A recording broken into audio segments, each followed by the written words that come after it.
And I said, don't worry about my security. If they kill me, if I die, kapag pinatay ako, or kapag namatay ako, in the context of don't worry about my security. So this means pinatay ka.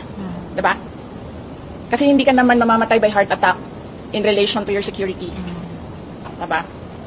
So, pag namatay ako, I already asked a person to take revenge against 3 individuals. So, my question now to the administration, is revenge from the grave a crime? Balaan nyo guys, ang mga Duterte Dehad supporters lang man ang nagapatis ang ginapanghambal ni Sara Duterte. Hindi gid siya nga mag-ako nga gin-threat niya ang kabuhi sang aton nga Pangulo, ang aton nga First Lady, kag ang former Speaker nga si Martin Romualdez.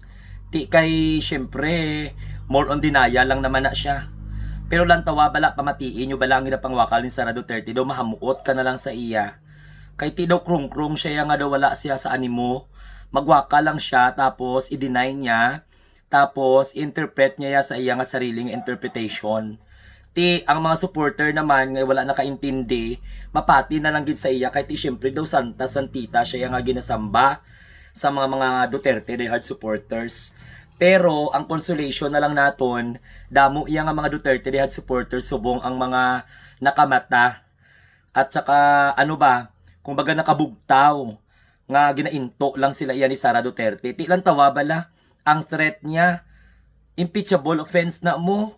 Kay siya lang ya ang sitting vice president nga pagbantaan niya ang kabuhi sang presidente. Ti ano gali hay, gusto niya nga magpresidente pagkatapos patyo niya ang presidente kung ano ang matabo sa iya.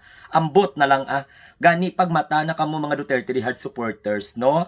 Wala ko man kamo ya ginaaway, gahamba lang man kuya sang akon iya nga kwan, gahamba lang man ako ya sang akon nga mga nabatyagan, pero dapat tanaya kung may utok kamo, kag hindi kamo ya mga mango, no? Ti para hindi ka mo ipaghambalan nga mango kag tanga, pamatiin nyo ba lang ginawakal ni Sara Duterte para makamata kamo kag makarealize kamo nga wala na ya sa lugar. Ikaw bala, constitutional successor ka pagkatapos hambal mo yang may ginhire ka nga assassin para nga magpatay iya sa presidente. Ti ano gali ihay? Nagaambisyon kay mo yung maging presidente pagkatapos intuon mo yung mga tao mahambal kaya nga kung ano matabo sa imo. Ipapatay mo iya ang presidente, ang first lady, kag ang former speaker. Ti daw sa hindi na iya maayo. Ti amo na iya ang inyo nga gusto nga maging presidente sa Pilipinas, violente, tapos may ara siya nga behavioral problem. Ang mga congressman ganito hindi na iya kaintindi kung ano yung state of mind at saka state of behavior ni Sara Duterte. Ambot sa mga psychologists kung paano nila na iya isipon, no? So basta pamatian nyo bala liwat, lang tawa bala pamatiin nyo balang ginawakal ni Sara kay do alinga nga siya nga wala labot. Ang importante lang sa iya makawakal lang siya. Hay na lang gid.